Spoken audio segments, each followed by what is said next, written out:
Story 1. Headlights Through the Fog. I remember that night like it was etched into my skin. I was driving back from a friend's cabin outside Boone, North Carolina, the road winding and narrow, barely wide enough for 2 cars to pass. It had been raining earlier, and now a thick fog rolled down the mountainside, so dense that my headlights barely pierced more than 10 feet ahead. The tires crunched over damp leaves, the smell of wet pine and earth thick in the air. I'd been alone for hours, the silence of the forest pressing in, the only sound of my own breathing and the occasional rustle of something moving just out of sight in the underbrush. My mind was already on edge, thinking about the long drive ahead and how exhausted I felt. There was an uneasy calm, the kind that makes your nerves tighten without warning. I remember seeing it just before my heart nearly stopped. A figure, standing dead still in the middle of the road, illuminated only by the dim beam of my headlights. At first, I thought it was someone hitchhiking or a traveler stranded in the fog, but there was something off, something unnatural about how still it was. No swaying in the wind, no reaction to my car approaching, just a shape, vague in the mist. I slammed on the brakes, tires skidding slightly on the wet leaves. My chest felt like it would burst and my hands shook as I fumbled to put the car in park. For a moment, I just stared, trying to convince myself it was a tree stump, a discarded log, anything that would make sense. But then the outline, human though I couldn't see any features, shifted slightly, just enough to make my stomach lurch. I got out of the car, heart hammering, ears straining. The fog swallowed the beam from my headlights almost immediately. I squinted, taking a few tentative steps forward, the dampness soaking through my shoes, leaves and mud clinging to my soles. There was nothing there. Not a person, not an animal, not even a branch that could have cast a shadow that way. Just the road, slick and glistening, and the trees standing like silent sentinels around me. I exhaled shakily, telling myself it must have been my imagination, the stress, the fog playing tricks. But then I saw the footprints. They were faint impressions in the wet earth, human-shaped, leading from the middle of the road into the trees. The tracks were uneven, hurried, as if the person had turned and bolted into the forest. I followed them instinctively, curiosity mixed with a gnawing sense of dread. The prints disappeared after a few steps, swallowed by the mud and leaves, and the fog seemed to thicken as though the forest itself were closing in on me. I turned back toward the car, feeling that growing sense of being watched, of eyes tracking me from the shadows between the trees. Every snap of a twig, every rustle of leaves made me jump, but there was nothing there when I looked. I climbed back into the car, hands trembling as I fumbled with the keys. The engine roared to life, a sound that felt impossibly loud in the quiet. I sat there for a moment, listening, trying to shake off the feeling that I hadn't been alone, that someone, or something, had been watching me the entire time. Then, almost imperceptibly at first, the radio crackled. Not the usual static, not the background hum that comes when you pass an area with weak reception. This was different, a faint whisper, barely audible but distinct enough to make my stomach knot. It sounded like my name. Jake. I froze, gripping the steering wheel until my knuckles turned white. It wasn't a voice I recognized. It was low, urgent, yet distant, as if carried on the wind. The static swelled, then cut out entirely, leaving me with nothing but the wet roar of the tires against the road. I told myself it was a hallucination, the result of isolation and fatigue, but the dread wouldn't let go. Every instinct screamed that something was wrong, that the forest had eyes and I was the only one under its gaze. I glanced in the rearview mirror. Nothing, just fog and shadowed trees stretching back into the distance. My heart was still racing, every nerve ending alight with fear. I slammed the car into drive, trying to put distance between myself and wherever, or whoever, I had just seen. The fog clung to the road like a living thing, curling around the headlights, slowing my progress, obscuring every landmark. I tried to focus on the road, tried to tell myself it was just a strange, isolated moment, but a sense of being followed lingered in every nerve. I slowed briefly at a bend, thinking I saw movement at the edge of my headlights. Something, or someone, was standing between two trees just beyond the glare. I blinked, and it was gone. No sound, no disturbance, nothing. Just the dense, unbroken fog. My pulse felt like it would tear through my chest. I kept driving, but my mind kept replaying that moment over and over.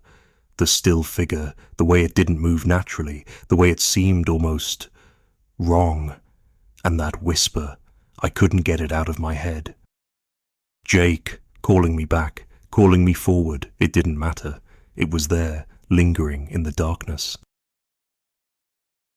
As I continued down the trail, the road narrowed, twisting through the Appalachian ridges, and I realized I had no idea where I was. The landmarks I thought I knew were swallowed by the fog. Every turn looked the same. Every shadow seemed to move just at the edge of my vision. I tried to concentrate on the hum of the engine, the tires on the slick leaves, anything to ground myself, but the feeling of isolation pressed heavier with every mile. The forest seemed alive in a way that didn't make sense, responsive, aware. I imagined footsteps in the mud behind me, slow, deliberate, always keeping pace, always just out of sight. I told myself I was being paranoid, but the fear wouldn't leave. Then the whisper came again, louder this time, and I jerked my head toward the passenger seat. There was nothing there. No one had climbed in behind me, but I could feel it, the presence, the sense of proximity, that unmistakable weight of being watched. The radio crackled violently, the static now deafening, and I swerved slightly, tires slipping on the wet leaves. My throat went dry, panic setting in, and I pressed the accelerator harder, praying the fog would lift, that the trail would open into a familiar road, that I'd see the glow of the highway ahead. But the forest didn't relent. It seemed endless, every bend and hill repeating itself as though I was trapped in some cyclical nightmare. I remember thinking about the footprints again, about how they had led into the trees and vanished without a trace. And then it hit me. There was no reason for them to end. Whoever, or whatever, had left them was still out there, somewhere in the forest, just beyond the edge of the fog. My stomach twisted as I realized the isolation wasn't just physical, it was psychological. I wasn't alone in the mountains, not really. The place had a memory, a way of watching, of marking trespassers, and somehow it knew I was there. Minutes or hours, I couldn't tell, passed as I wound down the trail, the fog finally beginning to thin slightly as I descended toward a stretch of road I recognized, but the relief was short-lived. Every time I glanced in the rearview mirror, every shadow at the edge of the headlights, I expected to see that still figure again. Nothing appeared, yet the tension never left. Even when I finally reached the highway and the trees fell away, giving me clear sight of other cars and distant lights, the feeling lingered, a cold, nagging presence in my chest. I couldn't shake the sense that someone, or something, had marked me that night, that it had learned where I was and was waiting for me in ways I couldn't perceive. When I finally pulled into my driveway, heart hammering and sweat dripping from my forehead, I left the car running a while longer, staring into the shadows of the forest behind my house. There was nothing, of course, just trees and night. But the fear had settled in my bones. I couldn't explain what I had seen, what I had heard, or why the footprints had vanished. My rational mind tells me it was fog, exhaustion, my imagination running wild. But even now, months later, I can't shake the memory. On nights when the fog rolls in thick and the forest seems quiet, I swear I hear it again, a faint whisper carrying my name through the trees. I've never gone back to that trail, not willingly. The roads near Boone aren't well travelled, and the forest seems to guard its secrets jealously. I avoid driving there at night, and I warn friends not to. Some might think it's just a story, a weird coincidence. Maybe it was. But I know what I saw, what I felt. And the sense of dread that never left me after that night. It's in the quiet moments, the fog settling over the hills, the weight of the forest pressing in. And sometimes, when I hear a faint crackle on the radio or a sound out of place in the distance, I feel that presence again, just at the edge of my perception, reminding me that I was never truly alone on that road. I don't know what, or who, it was that night. I don't know if it was human, or just a trick of the mind, a manifestation of the forest itself. But I know that the fear I felt was real. The footprints, the whisper, the figure standing perfectly still in the fog, all of it left an imprint I can't erase. And I know that somewhere, in the depths of those Appalachian woods, the trail still waits for those foolish enough to drive it alone at night. Thick fog hugging the road like a shroud, whispering names to anyone who dares pass through. I've told myself many times that I was lucky, that I escaped without incident. But luck implies randomness, chance. That night felt deliberate. It felt like the forest was alive in a way I can't explain, aware of my presence and choosing to remind me of it. I've driven countless roads in the Appalachians since then, but the unease from that trail lingers, the memory of the headlights cutting through fog, the figure standing motionless, the footprints leading into nothing. It haunts me more than any bear, any storm, any natural danger ever could.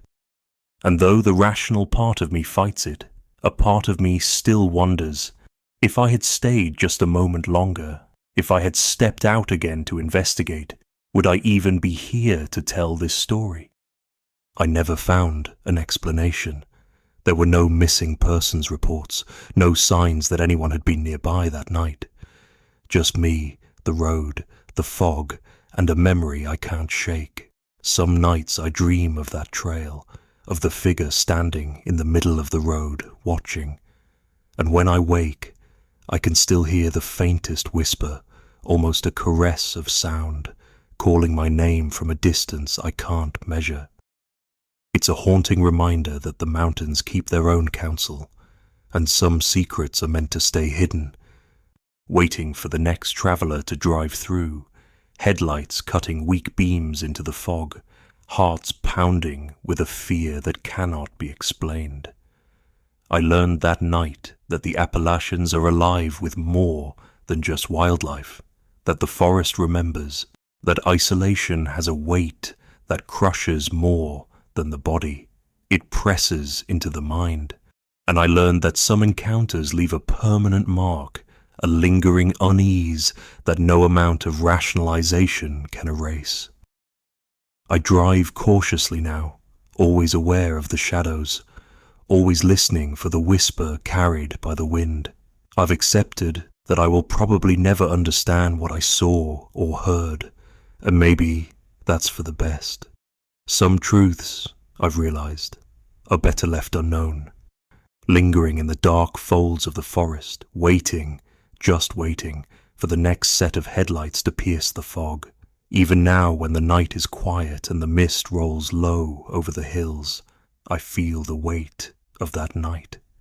I can't explain it, I can't make sense of it, and I don't think I want to. The fear is a part of me now, a reminder of the fragility of being alone in the woods, of the unknowable presence that watches when no one else is around. And though the years have passed, the memory remains, sharp and vivid, as if the fog and the figure and the whisper were all right there with me again, waiting for a moment of weakness, for a lapse in attention, for a night just like that one. I learned that some encounters can't be rationalized, can't be dismissed, and can't be left behind. They cling like the fog, like the mud on your boots, like the memory of a whisper in the dark. And that's why, to this day, I drive those roads with a wary eye and a steady hand, because the forest is patient and the trail never forgets. Story 2: The Hitchhiker Who Vanished. It was past midnight when I found myself driving along a narrow, winding trail deep in the West Virginia mountains, the kind of road where even in daylight you'd have to hug the shoulder to avoid the trees crowding in on either side. That night, the sky was black, the moon hidden behind thick clouds, and the forest pressed against the road like a living thing, silent and immovable. I was returning from a long weekend visiting a friend in the hollers, tired and still half alert from the long drive. My headlights cut a thin path through the dark, illuminating the damp leaves and slick asphalt. But beyond that, nothing. Every bend seemed identical. Every tree just a shadowed silhouette against the darkness. Then, about 20 minutes in, I noticed her, standing on the side of the road, thumb extended back straight, shoulders tense. A young woman, no older than mid-20s, wearing a coat that looked too thin for the night, jeans caked in mud from the roadside. She didn't wave or move toward the road. She just waited, staring at the darkness ahead, as if expecting something to appear. I slowed, instinctively, careful not to spook her. She glanced at the car, eyes sharp and strangely empty, then got in without a word. I had to adjust the rearview mirror to see her properly, and when I did, I was struck by how still she was. No shivering from the cold, no fidgeting, just nothing. I tried to speak, to break the silence. "Where are you headed?" I asked, keeping my voice light, though my chest felt tight. She didn't respond. I caught her reflection in the side mirror, head facing forward, hands folded in her lap, eyes fixed on the road as if she could already see the bends and hills before they came. A chill ran down my spine, but I forced myself to focus on the road. The trail twisted sharply, and the tires groaned over the uneven asphalt. I checked the speedometer. We were moving at a safe pace, but my hands gripped the wheel like I was holding onto life itself. The silence in the car was oppressive, thick, and unnatural, like it had a weight of its own. After a few miles, I tried again. "It's a long drive out here at night. You must be tired." She didn't flinch, didn't even blink. The forest on either side seemed to lean closer as we drove, the sound of wind through the trees almost a whisper in my ears. I felt exposed, a solitary traveler in a corridor of shadows, and yet the girl's presence in the passenger seat made it worse. I kept stealing glances at her, half expecting to catch a sign of life, a sign of recognition, but she remained as still and empty as the road ahead. Every now and then a branch would scrape against the side of the car, startling me, and I'd swear I caught movement at the edge of my headlights, just beyond the reach of the glare, but it was always nothing, just the forest breathing around us. I began to feel the dread crawl under my skin, subtle at first, then gnawing at my concentration.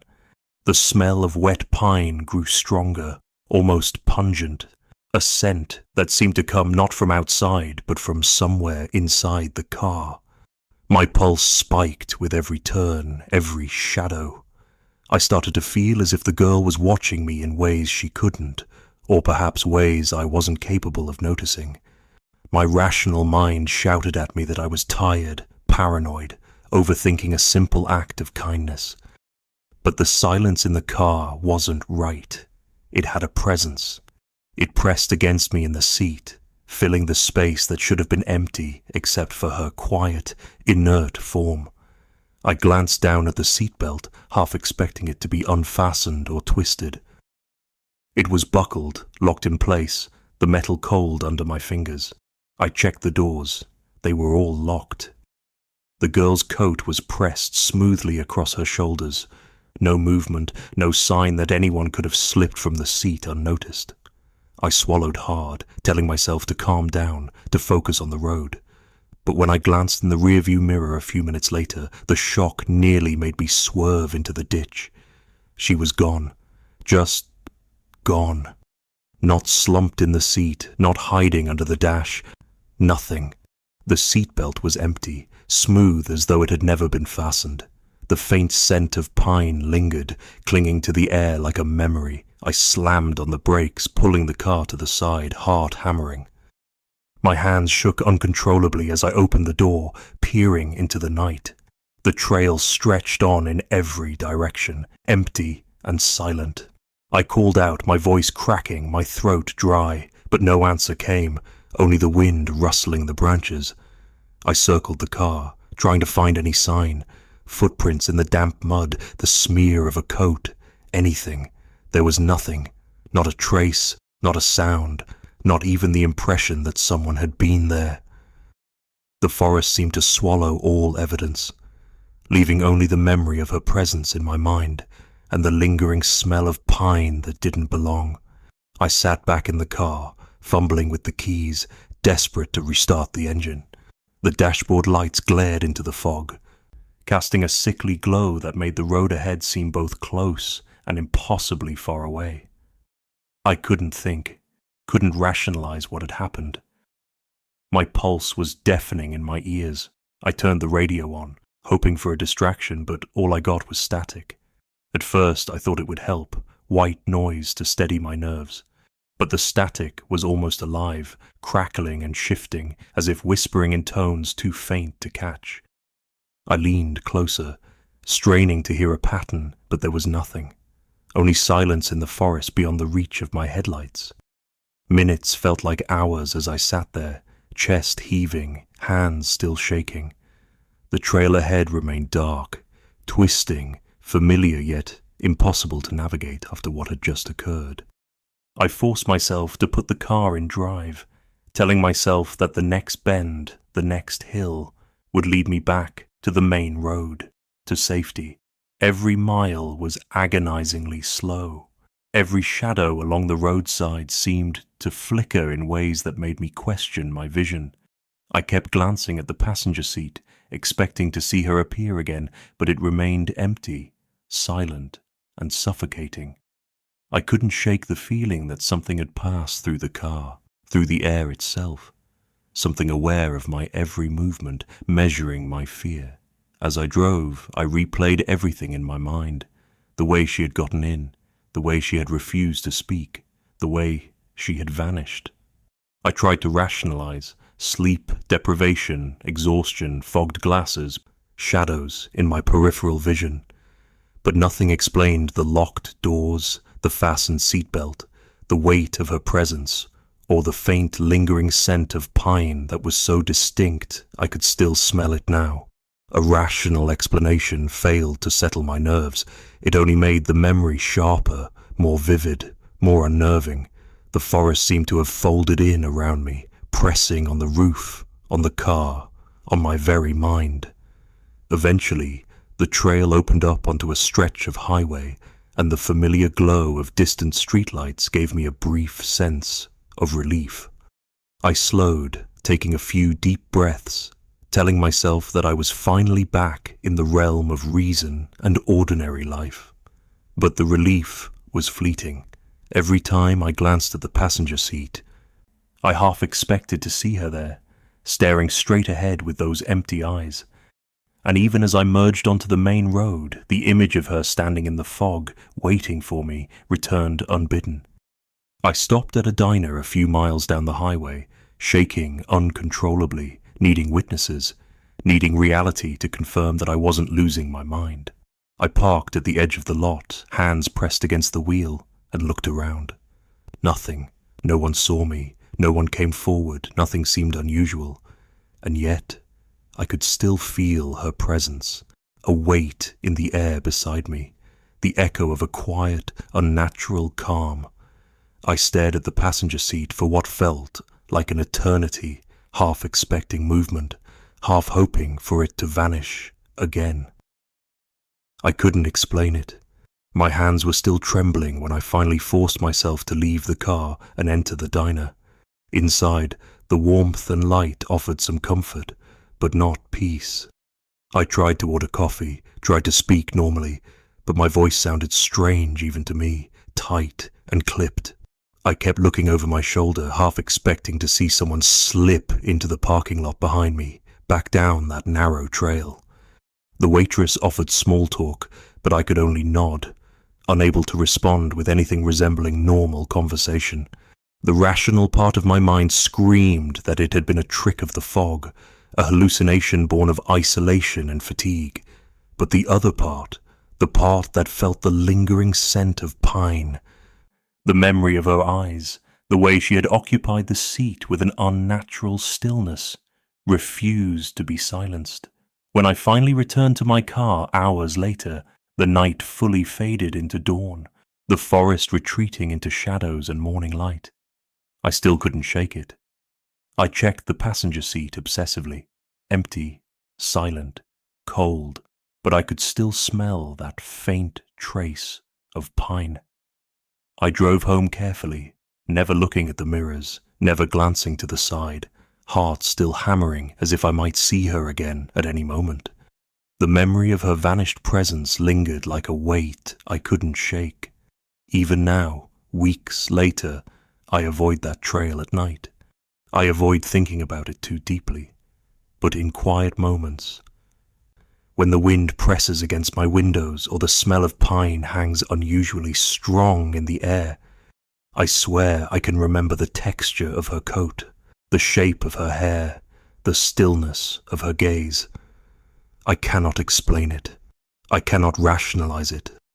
And part of me is terrified that if I ever drive that road again after dark, she will be there, waiting, silent, her presence as real and inexplicable as it was that night. Story 3. Red Eyes in the Trees. I remember that drive like it happened yesterday, though it was months ago. I was heading home from a weekend trip, the kind where the mountains feel endless and the air smells of pine and wet earth.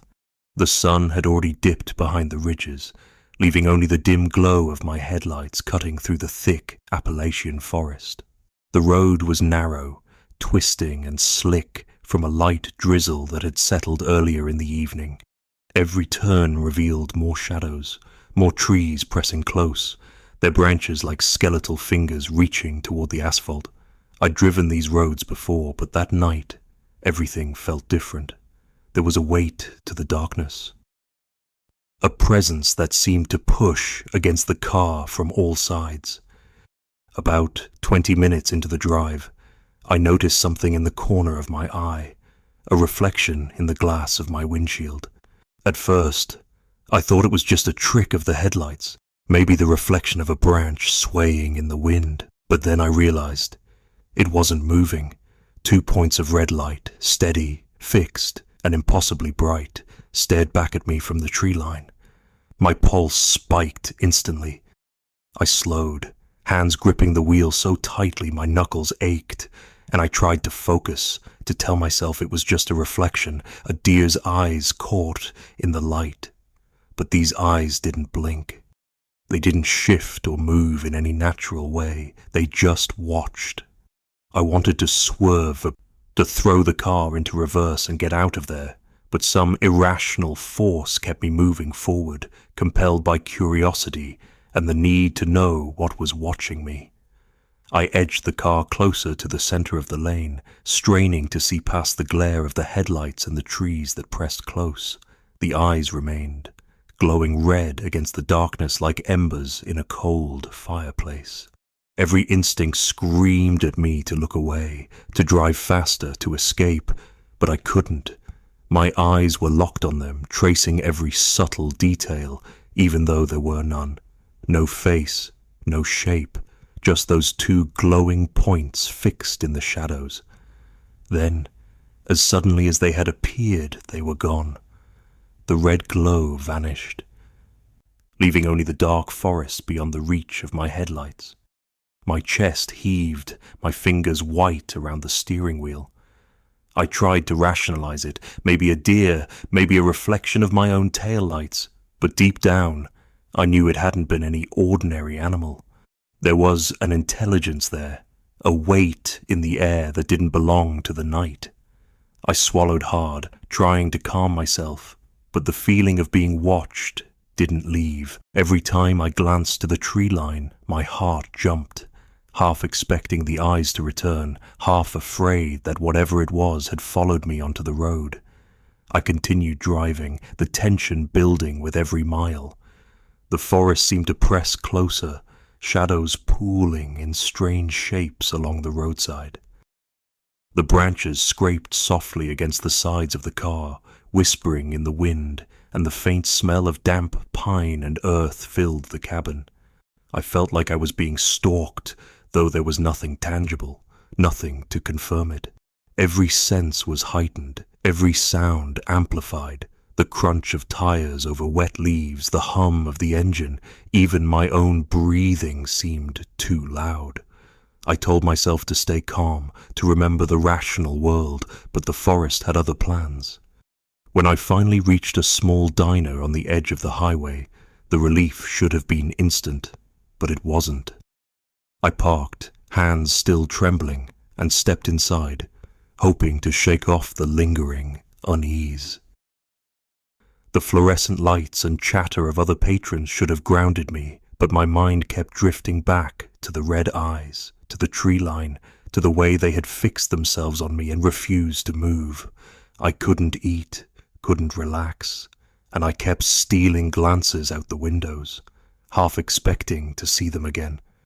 I left the diner as dawn began to lighten the sky, trying to convince myself that the night had played tricks, that my imagination had conjured something that didn't exist. But the memory lingered, heavy and real. Even as the miles fell behind me, even as the forest gave way to familiar roads and towns, I couldn't shake the sense that I was being watched, that whatever had stared at me from the darkness remained just out of sight. I never saw the eyes again, and yet their presence follows me, a quiet unease that flares in the shadows, in the corners of my vision, in moments when the night feels too quiet and the trees too close. Story 4. The Road That Disappeared. I was driving through eastern Tennessee late one night, taking a winding trail that cut through dense forest and hills. I'd relied on this road before, but this time something felt off from the start. The way the trees leaned in closer, the way the road seemed darker than usual, even with my headlights on. I was tired from the day's trip, looking forward to getting back home before the early morning light, but the GPS on my phone started glitching. The little blue dot jumped, lagged, and finally, in a flash of static, pointed me down a narrow dirt path I didn't recognize. I hesitated, thumb hovering over the screen, but curiosity and the stubborn urge to follow directions got the better of me. I turned onto the path, tires crunching over loose gravel, and immediately the forest seemed to swallow the road behind me. The dirt trail was uneven, riddled with ruts and fallen branches, twisting tighter between the trees until the sky disappeared entirely behind the canopy. The GPS continued to flicker, redrawing my position, but no matter how carefully I followed the path, it kept insisting I was on track. Then, without warning, the road ended. Not in a fork, not a curve, not even a clearing, just stopped. Trees pressed all the way to the edge of the dirt, roots sprawling across what should have been the continuation of the path. My headlights swept over the underbrush, catching nothing but shadows and dark shapes of trunks. I swallowed hard, heart picking up speed, and tried to turn the car around. The tires slid slightly in the loose dirt, and when I looked up again, the road appeared exactly the same as before. No exit, no variation, as if nothing had changed at all. I drove a few steps forward, then tried backing up, looping in circles, but every turn brought me back to the same spot. Panic began to settle in, slow and suffocating. The forest around me seemed impossibly dense. The trees taller, closer, their branches swaying softly in a wind I couldn't feel. Time lost meaning. Maybe an hour passed, maybe 10 minutes. My phone was dead. The GPS had stopped responding entirely, and the headlights only revealed the same dirt road, abruptly ending at the same thicket of trees. I kept gripping the wheel, feeling the tires shift over the dirt, hoping that I had just missed some turn or that the next bend would open into something familiar. But it never did. The sky started to pale, the first thin streaks of dawn barely visible through the thick canopy. It should have been a relief, a signal that night was over and I could start fresh. But the road didn't change. The trees, the dirt, the abrupt ending, they remained exactly the same, as if I were trapped in some repeating frame. I pressed down on the accelerator, trying to find a way forward, a path that wasn't there, but the car moved only a few feet before the road ended again. My mind raced, trying to rationalize it. Fatigue, stress, a simple loop in the GPS. Maybe a mistake I hadn't noticed, but deep down, I knew this wasn't ordinary. Something about the way the forest pressed in, the way the shadows lingered longer than they should, felt deliberate, aware. I got out of the car, hoping that walking would give me perspective, that the road would reveal a bend I couldn't see from the driver's seat. The dirt was cold and damp beneath my shoes, and the forest smelled like wet earth and pine, pungent and heavy. I walked a few steps forward, scanning for any sign of continuation, any path that led elsewhere, but every attempt brought me back to the same point. I turned in a slow circle, disoriented, trying to mark landmarks, but the trees seemed to shift subtly, positions altered as though they were mocking me. Anxiety turned to dread, slow and crushing, as the realization set in that I might not be able to leave at all. I returned to the car, heart hammering, and tried again to back out. Every turn brought me back to the same clearing, the same abrupt end, the same impossible repetition. My hands shook, gripping the wheel until the metal cut into my skin. I shouted, hoping someone, or something, would respond, but my voice was swallowed by the dense forest. The only sound was the distant rustle of leaves, wind moving through branches that should have been stationary, a whisper of movement that didn't belong to anything I could see. I felt exposed, alone, trapped in a place that had no reason to exist, a corridor of trees and dirt with no exit. Minutes, or maybe hours, slipped by. The sky grew lighter, and still the road refused to change. I tried everything, driving in circles, reversing long stretches, even stepping out and scanning the surrounding woods for some trail I had missed. Nothing. The forest was silent except for the occasional snap of a twig somewhere beyond the reach of my headlights. The air was thick, humid, and heavy with the smell of damp earth and pine resin. I felt my sanity fraying, each repetition of the same ending pressing harder on my mind. Panic had settled in fully now, gnawing at my throat and chest, leaving me trembling as I gripped the wheel and stared at the unchanging road ahead. I thought of turning off the engine and walking, leaving the car behind, but the shadows between the trees seemed impossibly dark and deep. I couldn't see where the forest ended, couldn't judge distance, couldn't tell if the path would ever lead anywhere. The thought of stepping into the unknown, where the repetition of the road gave no clue of direction, left me frozen. I sat in the car, hands pressed to my face, trying to calm my breathing, but every instinct screamed that the forest was aware of me, that it knew I was there, and that it was not about to let me leave. Finally, I forced myself to move, pressing the accelerator and choosing a direction. Any direction, willing to drive until the tires gave out. The dirt road seemed endless, and yet each turn, each shift of the wheels brought me back to the same clearing, the same abrupt end, the same impossible ending. Light crept slowly into the canopy, enough to see the trunks of the trees, gnarled and solid, but even the sun offered no reassurance. The road didn't change, and I began to understand that this place wasn't part of the normal world. It existed outside logic, outside time, a corridor of repetition that pressed in with quiet, relentless weight. I tried to shout again, my voice echoing faintly in the dense forest, but no answer came. The birds had not yet begun their morning calls. The wind moved through the leaves.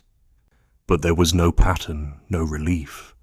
Only the constant oppressive presence of trees surrounding me. I felt like a trespasser in a place that had no tolerance for human logic or understanding. Each glance out the window seemed to show a slightly different forest, subtly altered, enough to make my eyes doubt themselves. I wondered if I was losing my mind, if the repetition and isolation had finally broken me. But the fear felt too real, too grounded to dismiss as imagination. Hours, or perhaps only a few minutes, passed as I continued to circle, always returning to the same point. My thoughts became fragmented, a mix of despair, fear, and disbelief. I imagined that I had been driving for days, that my life had been swallowed by the forest. Though, rationally, I knew that couldn't be true. Every instinct told me to flee, to drive harder, to abandon reason entirely and find some escape, but there was no exit. Only the forest, the dirt, and the repetition that refused to end. The weight of the place pressed on me, not physically, but mentally, emotionally, in every nerve ending. By the time the sun rose fully, the forest seemed almost ordinary again. Just trees, just dirt, just a narrow road. But I knew better. I had experienced something outside explanation, something that existed in repetition, in silence, in impossible geometry of the land. I finally managed, somehow, to drive off the trail, onto a familiar highway that opened into the first signs of human presence, mailboxes, fences, and eventually houses. The relief should have been immediate, but it wasn't. My hands still shook, my chest still ached, and the memory of that looping, impossible road haunted every glance in my rearview mirror. I never drove that trail again, and I avoid that section of the mountains entirely. I've told friends, but no one believes me. Not fully. They suggest exhaustion, fatigue, or a trick of the mind, but I know what I experienced. I remember the unchanging clearing, the abrupt end of the dirt path, the subtle shifts in the trees that made every glance disorienting. That place exists, and it waits for those who venture down its trail, ready to trap anyone who enters its repetition. Even now, when I think of it, I feel the weight of the forest pressing down, a quiet, lingering dread that refuses to fade, a reminder that some roads in the Appalachians are not meant to be traveled, and some paths, once taken, may never truly release you. Story 5, Whispering from the Passenger Seat. I was driving along a lonely stretch of forest in Virginia late one night, the kind of road that narrows until the trees on either side lean in close, blocking the sky and swallowing the light from my headlights. The asphalt was slick with recent rain, and the smell of wet pine and earth pressed into the car like a heavy blanket. I was alone, or at least I thought I was, tired from a long drive and eager to get home before the sun started rising. The forest around me was quiet, except for the occasional rustle of leaves or the distant call of a nightbird. My focus was on the road, each bend in the narrow path feeling sharper than it should, each shadow among the trees longer and darker. It started subtly, a low murmur, almost beneath the sound of the tires rolling over wet asphalt, brushing against the edges of my consciousness. I froze, straining my ears, trying to tell myself it was just the wind through the branches, some trick of the night. But then I heard it clearly, a whisper, soft and urgent, coming from the passenger seat. My pulse shot up, my hands gripping the wheel until my knuckles ached. I glanced over, expecting to see someone, or at least the source of the voice, but the seat was empty. Just the quiet fabric and the faint imprint where the seatbelt rested.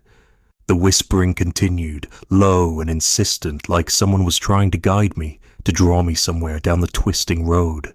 I told myself to stay calm, that I was imagining things, that fatigue and the isolation of the forest were getting to me. But every few seconds the sound returned, just as clear and just as close, brushing against my ear. I caught myself leaning slightly away from the seat, feeling a weight that wasn't there, a presence pressing subtly against me. Every glance at the passenger seat made my chest tighten.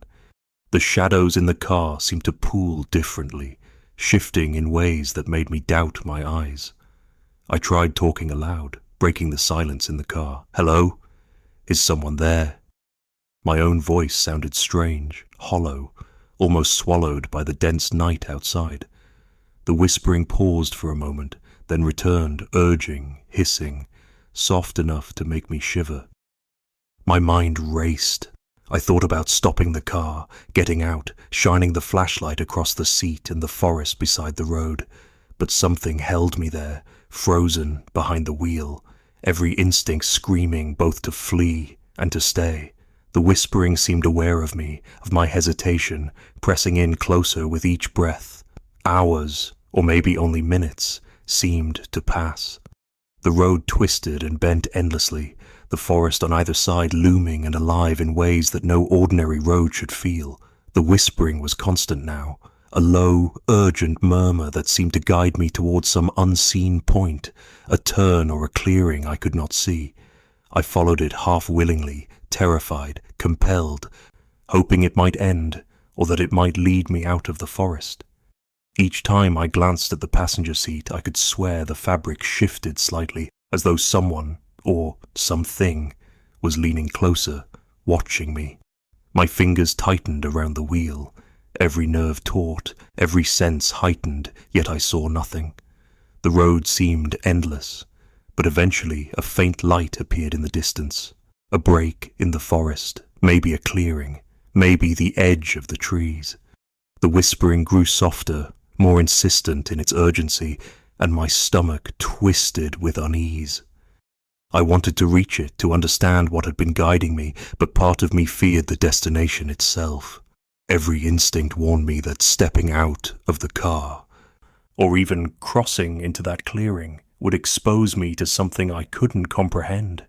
Yet I felt unable to resist, compelled by the constant pressure in the passenger seat, by the low insistence in my ear. As I drew closer, the whispering suddenly stopped. The silence that followed was heavier than the voice had been, pressing in from all sides, filling the car and the space around it. I glanced at the passenger seat one last time. It was empty, perfectly still, as though it had never been occupied. My pulse was hammering, and a cold sweat had broken out across my skin.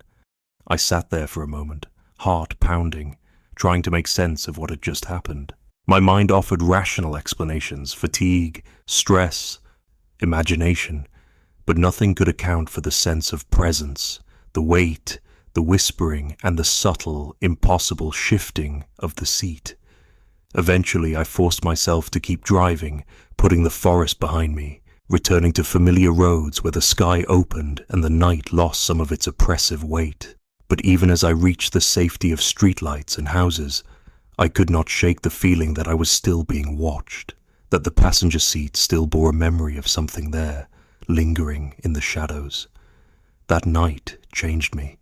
It made the quiet roads and dense forests feel less like scenery and more like corridors of unseen life, pressing in, aware, patient. Even now, months later, when I drive alone through any forested stretch, I can feel it, the subtle weight beside me, the faint whisper at the edge of hearing, and I know that whatever was in that car that night has not entirely left. Story 6. The Shadow That Followed. It was late one evening when I was driving through the rolling hills of rural Kentucky, a stretch of road that twisted and turned through dense forest with barely enough room for 2 cars to pass. The sun had long set, leaving only the glow of my headlights cutting through the darkness, illuminating the slick pavement and the low hanging mist that clung to the trees. I was headed home after visiting a friend, tired from the day's drive but wanting to make it back before night settled fully. The road was quiet, almost oppressively so, with only the hum of the engine and the occasional rustle of leaves to break the silence. Out of nowhere, a deer darted across the asphalt, its form a blur in my headlights. I slammed on the brakes and swerved to avoid it, heart hammering in my chest. The deer vanished into the brush, and for a moment the road seemed calm again. But then I noticed something at the edge of my headlights. A dark figure, tall and thin, moving in the shadows just beyond the tree line. At first, I thought it was my imagination, a trick of the light or the aftermath of adrenaline, but the figure mirrored every movement I made. When I eased the wheel left, it seemed to shift left as well, staying at the same distance from my car, maintaining the same eerie parallel. I slowed, hoping the movement was coincidental, perhaps some reflection or a shadow cast by the trees, but it didn't vanish. The figure stayed there, following me, keeping pace, always at the edge of the headlights. My pulse quickened, and I gripped the wheel tighter, scanning the dark forest for any hint of a trail, a path, anything that could explain it. But the woods were solid, impenetrable, silent except for the whisper of wind through branches and the crunch of tires on gravel. Every time I adjusted my speed, the figure matched it. When I accelerated slightly to test my nerves, it vanished briefly into the darkness, only to reappear moments later, exactly where it had been, watching, pacing, mirroring me. Panic started to creep in, slow and insidious.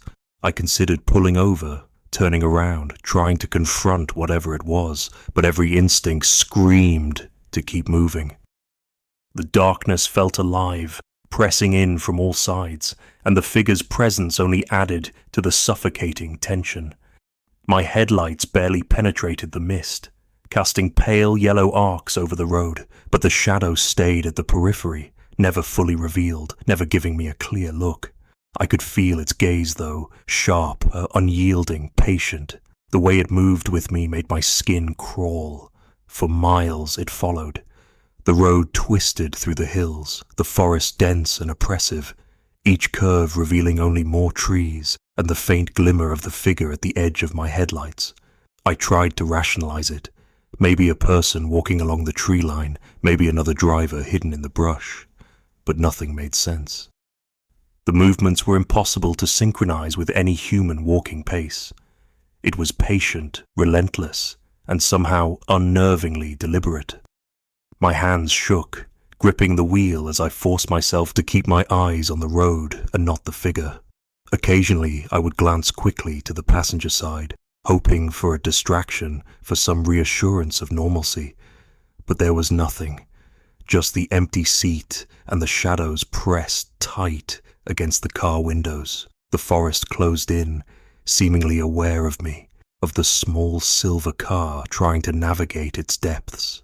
I could feel every nerve ending in my body straining, every instinct screaming that I was not alone, that the figure was not just a part of the landscape, but something that had chosen to follow me, and perhaps something that wanted me to know it was there. Hours, or what felt like hours, though I couldn't tell if it was only minutes, passed in this state of heightened fear. Every time the road straightened, I would flick my eyes to the edge of the headlights, and there it was, the shadow, patient and still, keeping pace with me. When I dared to slow or stop, it would vanish into the black woods, only to reappear the instant I moved again. The forest felt endless, a corridor of trees and fog that had no exit, and the presence of the figure made every mile feel heavier, denser, more impossible.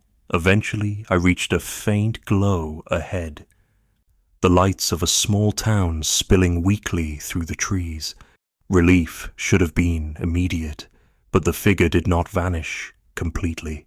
As I crept closer, it remained at the edge of the forest, half hidden in shadows, its form indistinct but unmistakable. The knowledge that it had followed me this far, across the miles and the winding road, made my stomach knot with dread. I wanted to escape it, to leave it behind, but the memory of how easily it had mirrored me, how patient it had been, lingered in every nerve. By the time I turned onto the main highway, leaving the twisting forest road behind, I kept glancing over my shoulder. The figure was gone, absorbed into the darkness, but the sense of being watched stayed with me. Pressing quietly on the back of my mind, I reached home in silence, the engine ticking as it cooled, but sleep did not come easily. Every creak of the house, every rustle outside, reminded me of that shadow waiting just beyond the light, moving in the periphery, patient and deliberate. Even now, weeks later, I avoid that stretch of road whenever possible. I have no explanation for what followed me that night, no rational answer that can satisfy the unease it left behind, but I know what I experienced. I know how it moved, how it waited, how it mirrored me with impossible patience. The memory lingers like a weight in the air around me, subtle but unrelenting, and sometimes when I drive alone at night, I swear I can feel it again at the edge of my vision, keeping pace, waiting for me to return to the forest road that should not exist. Story 7. Distant Screams in the Pines. I was driving late that night through the back roads of North Carolina, the kind of stretch where the forest seems to press against your car from both sides, and the sky disappears behind a dense canopy of pines. The road was narrow, twisting and slick, with a light drizzle that had fallen earlier, making the asphalt gleam under my headlights. The only sounds were the tires rolling over wet leaves, the distant hum of the engine, and the occasional gust of wind stirring the trees. I'd taken this route countless times before, but something about the night felt heavier, thicker, as if the darkness itself had weight. It started quietly, faint at first. A sound carried by the wind that I couldn't immediately identify. I thought it might be an animal, a fox, maybe, or a bobcat. But as I listened, the sounds grew more distinct, more human, high-pitched, distant and full of fear. I swallowed hard, tension building in my chest, and slowed the car. The road dipped and curved, forcing my headlights to sweep across dense shadows, but there was nothing, just trees and underbrush. I told myself it was my imagination, that the forest was playing tricks, but the screams persisted, carried on the wind like echoes from somewhere far away. Compelled by a mix of dread and curiosity, I followed them, turning off the main road onto a narrow dirt trail that wound deeper into the forest. Each bend seemed to draw me closer, but every time I neared where the sounds seemed strongest, they faded, replaced by an unnatural silence that pressed against the car like a physical weight. I rolled down the windows, letting the cool, damp air rush in, but the screams didn't return. They only lingered in the corners of my mind, leaving a residue of panic I couldn't shake. The trail narrowed further, the pines growing taller and closer, branches brushing the car as I passed. My headlights caught glimpses of movement at the edge of the beam, shadows shifting just beyond the tree line, but when I focused, there was nothing. The forest was perfectly still, yet the feeling of being watched pressed in on me from all directions. Each time I stopped to listen, the silence felt heavier, a tangible presence that made my skin prickle and my chest tighten. I kept driving, following the faint memory of the screams, each step forward a mix of fear and compulsion. The road twisted, rising and falling, and every dip seemed to swallow sound entirely. The further I went, the more isolated I felt. No birds, no insects, not even the wind seemed to move in the same way anymore. The forest had become a living, breathing entity, and I was the only intruder. My pulse hammered in my ears as I strained to hear anything at all that would explain the sounds. Hours, or maybe only minutes, passed in a fog of tension. The trail ended abruptly in a small clearing, the trees forming a tight ring around a patch of damp earth. I stepped out of the car, flashlight in hand, trying to pinpoint the source of the screams. The beam swept across the clearing, revealing nothing but broken branches and disturbed leaves. The wind whispered softly through the pines, carrying a faint echo of the earlier cries, but there was no one there. Not a figure, not a movement, not even an animal. Just silence, thick and suffocating. I sat in the car for a long time, heart racing, hands trembling. Every instinct told me to leave, to turn back toward the road that led to safety, but something held me there. The memory of the screams, the way they had seemed so close yet vanished each time I approached, anchored me to that spot. It was as if the forest had been toying with me, aware of my presence, aware of my fear. Every creak of a branch, every rustle of leaves made me jump, expecting the sound to return, but it never did. When I finally forced myself to drive back toward the main road, the forest seemed unchanged, yet somehow heavier. The mist hung lower, and the shadows clung tighter to the edges of my headlights. I didn't hear the screams again, but the memory of them stayed with me, echoing faintly in my mind every time I closed my eyes. Even now, months later, when I pass through North Carolina's backroads, I can't forget the way the pines whispered in the wind, carrying distant cries that seemed real and human, yet impossible to find. The forest holds its secrets, and I learned that night that some sounds are meant to fade, leaving only the lingering weight of unease. Story 8. Headlights in the Mirror. It was sometime after midnight when I started the climb. I'd left a friend's place down in the valley later than I meant to, and now I was paying for it. The road ahead twisted up through the mountains, a 2-lane strip of cracked asphalt with no guardrails, and just enough space for one truck to squeeze past another without tumbling into the dark nothing that fell away on the left. The old forest pressed tight on both sides, tall pines and black oaks standing like sentries, their branches leaning in overhead. The only light was my headlights cutting a tunnel through the dark, catching raindrops from an earlier storm still clinging to the air. I'd driven this road plenty of times before, but that night it felt different, quieter somehow. Even the wind seemed to be holding its breath. I kept one hand on the wheel and the other resting on the gearshift, my eyes flicking between the yellow lines and the cliff edge. I wasn't nervous exactly, just focused. Then I checked my rearview mirror and my stomach tightened. Headlights. 2 pale circles burning through the dark maybe 50 yards back, right in line with my bumper. At first, I figured it was just another late-night driver heading up the mountain, but there was something about the way those lights held steady that set my teeth on edge. No swaying from the rough road, no glint of chrome, just 2 unblinking eyes burning through the mist. I tapped the brake lightly, hoping they'd either back off or pass me, but the lights didn't change. I pressed the gas and took the next curve a little sharper than I should have. The tires hummed against the cracked asphalt. The headlights behind me followed perfectly, neither gaining nor losing distance. Every curve I took, they took. Every straightaway, they matched my speed exactly. It was like looking in a mirror.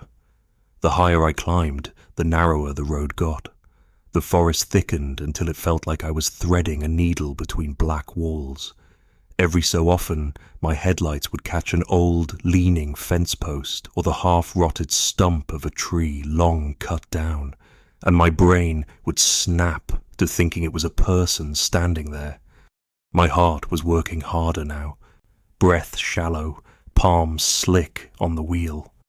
I thought about pulling over and letting them pass, but there weren't many spots wide enough to stop without dropping a wheel into the ditch, and the idea of them pulling over with me, that froze me more than the road itself. I kept going. A mile or so later, I saw a narrow dirt trail veering off to the right, just wide enough for a car. I cut the wheel sharp, letting the gravel pop under my tires. My headlights caught the white slats of an old gate half buried in weeds before the trail curved into the trees. For a split second, I felt relief. I'd lost them. Then I checked the mirror. The headlights were there, Perfect distance, perfect speed. It was like they weren't following me so much as they were tethered to me. The trail was rougher than I expected. Potholes hidden under puddles, branches scraping against the sides of my truck. The lights behind me didn't bounce, didn't flicker. They just floated. I drove deeper into the forest, telling myself I'd find some old logging road or turnoff that would take me back to the main route. But the further I went, the less the place looked like any part of the mountain I knew.